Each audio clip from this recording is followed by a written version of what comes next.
एक 25 साल के होम लोन को 10 साल में किस तरह से चुकाएंगे, जानेंगे आज के इस वीडियो में। दोस्तों, मेरा नाम है प्रबोध। मैं आपको स्वागत करता हूं आज के इस शानदार वीडियो में। दोस्तों, इससे पहले कि हम ये जाने कि अगर आप एक होम लोन की प्लानिंग कर रहे हैं तो उस होम लोन का ड्यूरेशन को किस तरह से कम कर सकते हैं, यानी कि 25 साल के होम लोन को 10 साल में चुकाने के लिए क्या क्या करना पड़ता है, हम होम लोन के बारे में थोड़ा बेसिक चीज जान लेते हैं। दोस्तों, जो होम लोन होता है वो सिक्योर लोन के कैटेगरी में आता है, यानी कि अगर आप होम लोन लेना चाहते हैं तो आपको बैंक के पास कुछ सिक्योरिटी या फिर कुछ एक गारंटर चाहिए होगा। दोस्तों, आपके बिहाफ पे कोई एक गारंटर अपना गारंटी देंगे, यानी कि अगर आप अपना होम लोन नहीं चुका पाते हैं टाइमली तो उसके लिए वो गारंटर जिम्मेदार रहेंगे। इसी के साथ साथ दोस्तों, अगर आप होम लोन लेना चाहते हैं तो आपको कहीं कहीं पे सिक्योरिटी भी देना पड़ता है दोस्तों, कि यानी मान लीजिए आपके नाम पे कुछ एक जमीन है, उस जमीन के अगेंस्ट में आप लोन लेना चाहते हैं होम लोन, तो उस जमीन का जो ओरिजिनल डॉक्यूमेंट है वो बैंक के पास आपको गिरवी रखना पड़ेगा, ताकि अगर आप किसी भी वजह से होम लोन नहीं चुका पाते हैं तो बैंक आपके जमीन से उसका जो पैसा आपने लोन दिया है बैंक ने आपको रिकवरी कर सके। अब आते हैं दोस्तों इसके दूसरे पहलू पे। दोस्तों, बैंक से आप जितना भी पैसा लोन के तौर पे लेते हैं वहां पे बैंक आपको कुछ ना कुछ ब्याज लगाती है दोस्तों। वो चाहे 8% का हो सकता है, 9% का हो सकता है, 10% का हो सकता है दोस्तों। अब ये ब्याज किस तरह से कैलकुलेशन होता है दोस्तों, इसके लिए बहुत सारे फैक्टर्स हैं, पर जो सबसे इंपॉर्टेंट फैक्टर है वो होता है दोस्तों आपका क्रेडिट स्कोर, यानी कि सिबिल स्कोर। सिबिल स्कोर दोस्तों 300 से 900 के बीच में वेरी करता है। अगर आपका सिबिल स्कोर 750 से ऊपर है तो ये सबसे अच्छा सिबिल स्कोर माना जाता है। यहाँ पे दोस्तों अगर आपका सिबिल स्कोर 800 के आसपास है तो आपको सबसे कम इंटरेस्ट रेट में लोन मिल जाएगा। आज के डेट में दोस्तों लोन का जो सबसे कम इंटरेस्ट रेट है वो 8.5% के आसपास SBI का चल रहा है दोस्तों। अगर आप किसी दूसरे बैंक से लोन लेने की प्लानिंग कर रहे हैं तो वहां पे आप यहाँ पे पूछताछ कर सकते हैं दोस्तों। अब दोस्तों मान लीजिए आपने होम लोन का प्लानिंग कर लिया है, तो मान लीजिए आप 20 लाख 30 लाख रुपए का कुछ लोन ले रहे हैं, तो उसमें से दोस्तों आप जितना भी लोन लेंगे उसका एक टेन्योर होता है, यानी कि आप कितने टाइम के लिए लोन लेंगे, 20 साल 25 साल 30 साल, कितने टाइम के लिए, जितने टाइम के लिए लोन लेंगे दोस्तों उसके हिसाब से उसका EMI का सेट किया जाता है। अब दोस्तों अगर आप यूजुअली देखें कि अगर आप एक लोन ले रहे हैं मान लीजिए 20 लाख का, तो उसका EMI देते देते आपको लगभग 2 से 2.5 गुना पैसा बैंक को भरना पड़ता है दोस्तों। तो आज के इस वीडियो में हमारा टारगेट ये रहेगा कि हम किस तरह से ये 25 साल का जो होम लोन है उसको 10-11 साल में चुकता कर सके। उसी के साथ साथ हम जो बैंक को इंटरेस्ट देने वाले थे वो मिनिमाइज कर सके दोस्तों। तो इसको समझने के लिए चलिए हम चलते हैं अपने एक्सेल सीट पे और पूरा एक एक करके हर एक डिटेल को कवर करते हैं। दोस्तों यहाँ पे आप देख सकते हैं हम आगे हैं अपने एक्सेल सीट पे। यहाँ पे हम एक एग्जांपल लेंगे दोस्तों, जैसे कि हम एग्जांपल लेंगे लोन अमाउंट 30 लाख, यानी कि 30 लाख रुपए का आप लोन ले रहे हैं। यहाँ पे हम ये मान के चलते हैं कि आपका जो सिबिल स्कोर है वो 750 से ऊपर है और आपको लगभग 8.5% ब्याज के हिसाब से लोन मिल जा रहा है। अब इस लोन का जो टेन्योर रखेंगे दोस्तों वो 25 साल रखेंगे, यानी कि आप 30 लाख रुपए का लोन 8.5% ब्याज के हिसाब से 25 साल के लिए ले रहे हैं।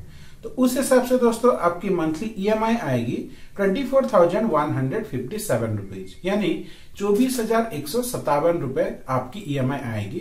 इस EMI का दोस्तों आपको 25 साल तक बैंक को देना होगा। उस हिसाब से दोस्तों अगर हम इसका कैलकुलेट करेंगे तो आपने बैंक से लोन लिया है 30 लाख रुपए और यहाँ पे 25 साल में बैंक को इंटरेस्ट दे रहे हैं दोस्तों लगभग 42 लाख रुपए, यानी कि 30 लाख लोन के ऊपर 42 लाख का ब्याज। कुल मिला के दोस्तों आपने लिया है 30 लाख का लोन और आपका 25 साल के बाद आपका लोन अमाउंट हो जा रहा है, टोटल अमाउंट ब्याज और प्रिंसिपल दोनों को मिला के लगभग 72 लाख रुपए, यानी कि आप जितना भी पैसा लेंगे उसके 2 गुना से भी ज्यादा बैंक को रिटर्न करेंगे। अब क्या कोई ऐसा तरीका हो सकता है जिससे कि इस पैसे को हम कम से कम कर सकते हैं? उसी के साथ साथ हम 25 लाख रुपए का होम लोन को यहाँ पे जितना भी आप लोन ले रहे हैं 25 साल के लिए अगर आप उसको लेंगे तो उसको किस तरह से कम टाइम में उसको पेमेंट कर सकते हैं, उसको समझने के लिए दोस्तों हम यहाँ पे थोड़ा नीचे जाते हैं। देखिए दोस्तों यहाँ पे आपको कॉलम दिखने को मिलेगा। पहला हो गया मंथ का कॉलम। पहला महीना, दूसरा महीना, तीसरा महीना, इस तरह से ये चलेगा दोस्तों। अब क्योंकि ये आप 25 साल के लिए होम लोन ले रहे हैं, तो ये दोस्तों ये खत्म हो जाएगा दोस्तों। हम आपको दिखाते हैं, एक बार देखिए यहाँ पे 0 आ गया, 300 नंबर महीने में ये खत्म हो रहा है दोस्तों। अब क्योंकि यहाँ पे आप EMI दे रहे हैं दोस्तों 24,157 का, तो हम में से ज्यादातर लोग ये क्या सोचेंगे, ये जो 24,157 रुपए है, इसमें से आधा पैसा जाएगा आपके प्रिंसिपल की तरफ, यानी कि जितना आप लोन ले रहे हैं उसकी तरफ, और आधा जाएगा ब्याज की तरफ। पर दोस्तों ऐसा होता नहीं है। देखिए यहाँ पे हम इसको डिवीजन दिखाते हैं। ये वाला जो कलम है दोस्तों, ये है आपका प्रिंसिपल, यानी कि आप जितने रुपए बैंक से लोन ले रहे हैं वो वाला। और ये दूसरा वाला है दोस्तों, आप जितना ब्याज देंगे बैंक को। देखिए पहले महीने में आप लोन लिया था 3 लाख रुपए, और आपकी जो EMI है 24,157 रुपीज। इस EMI में से दोस्तों सिर्फ 2,907 रुपए जाएगा आपके प्रिंसिपल की तरफ, और जो इंटरेस्ट है 21,250 रुपए जाएगा उसकी तरफ। दूसरे महीने में 2,907 रुपए का जो प्रिंसिपल है जो आप चुका रहे हैं, वो बढ़ के हो जाएगा दोस्तों सिर्फ 2,927 रुपए, यानी कि सिर्फ 20 रुपए की बढ़ोतरी। और यहाँ पे दोस्तों ये घट के हो जाएगा 21,229 रुपए। तो दोस्तों यहाँ पे हमें क्या समझ में आता है कि बैंक जो आपका लोन का EMI लेते हैं, सबसे पहले दोस्तों 2-3 साल का जो EMI होता है, उसमें मैक्सिमम अमाउंट जाता है आपके इंटरेस्ट की तरफ, यानी कि जो कि बैंक को लाभ देता है, और जो मिनिमम छोटा छोटा अमाउंट होता है वो प्रिंसिपल की तरफ जाता है दोस्तों। अब दोस्तों ऐसा क्या करें कि हमारा time as well as money save हो। अब आते हैं हमारे इंपॉर्टेंट पॉइंट पे। तो दोस्तों उसको समझने के लिए यहाँ पे आप देख सकते हैं, एक आपको यहाँ पे 2 ऑप्शन मिल जाएगा। पहला है दोस्तों पे एक्स्ट्रा EMI एवरी ईयर, दूसरा ऑप्शन है दोस्तों hike EMI percentage every year. अब देखिए दोस्तों, क्योंकि आप कहीं पे एक जॉब कर रहे हैं या फिर कुछ एक बिजनेस कर रहे हैं, तो आज के डेट में अगर आपकी सैलरी मान लीजिए 50,000 रुपए है, तो अगले साल आपको कुछ ना कुछ इंक्रीमेंट होगा, वो 54-55,000 होगा, उसके अगले साल और कुछ इंक्रीमेंट होगा। इस तरह से हर साल कुछ ना कुछ आपका इंक्रीमेंट होता जाता है। उसी के साथ साथ दोस्तों आपको कभी कभी बोनस भी मिलता है, जैसे कि दिवाली हो गया, दशहरा हो गया, अलग अलग कंपनी अलग अलग टाइम पे बोनस देते हैं। और जो अगर आप किसी अच्छे कंपनी में जॉब करते हैं दोस्तों, तो आपका बोनस भी अच्छा खासा रहता है। अब मान लीजिए दोस्तों, यहाँ पे जो भी आपका बोनस मिलता है, बोनस वगैरह मिला के, आपका कुछ और सेविंग वगैरह मिला के, यहाँ पे आप जितना भी EMI देते हैं, हर साल आपको सिर्फ एक EMI एक्स्ट्रा देना है।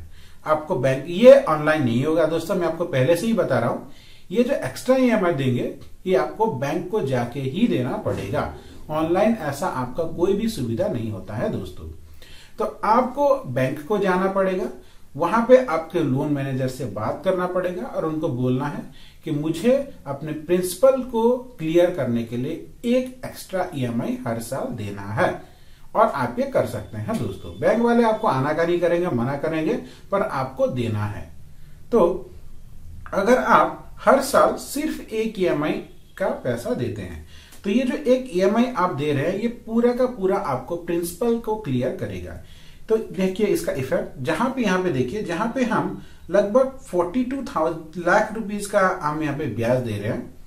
अब यहाँ पे दोस्तों अगर आप सिर्फ एक EMI एक्स्ट्रा देते हैं, सिर्फ एक EMI हर साल, तो ये जो 42 लाख का ब्याज है दोस्तों, ये येलो कलर में देख सकते हैं बॉक्स में, ये घट के हो जाएगा दोस्तों 31,50,000 के आसपास। यानी कि आपने स्ट्रेट 10 से 11 लाख रुपए सेव कर लिया अपने होम लोन के ऊपर। ना कि इतना दोस्तों, जिस लोन को आप पहले 300 महीने में चुका रहे थे, यानी कि 25 साल में चुका रहे थे, वो घट के हो जाएगा दोस्तों। अब हम आपको दिखाते हैं, हमें बस ढूंढना है 0। तो यहां पे देखिए नेगेटिव आ गया, यानी कि जिस लोन को अब पहले 300 महीने में चुका रहे थे, अब वो घट के हो जाएगा दोस्तों 235 मंथ, यानी कि 235 महीने में आप अपना लोन को चुका रहे, यानी कि स्ट्रेट 65 महीने का लाभ। अब देखिए दोस्तों, यहां पे 235 महीने में अब तक आपने अपने लोन को 235 महीने में चुका दिया आराम से, आपका बोनस का यूज करके। अब हम किस चीज का यूज करेंगे? जो आपका इंक्रीमेंट होगा उस चीज का यूज करेंगे। मान लीजिए आज के डेट में आपकी सैलरी 50 से 60,000 रुपए है, तो क्योंकि आप जो होम लोन लेंगे वो आपके सैलरी के बेसिस पे ले रहे हैं, ये हम एज्यूम कर रहे हैं, और आपकी सैलरी का लगभग 40 to 45% आपको उस हिसाब से कैलकुलेट किया जाता है लोन। तो दोस्तों अब जो इंक्रीमेंट होता है वो हर साल लगभग 6-7-8% तक आराम से इंक्रीमेंट हो जाता है आपके सैलरी के हिसाब से।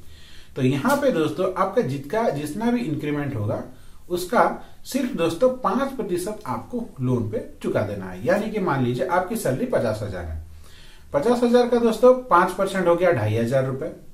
तो दोस्तों आपकी इंक्रीमेंट मान लीजिए हो जाता है दोस्तों 50,000 की सैलरी के ऊपर 3,000 या 4,000 इंक्रीमेंट हो जाता है।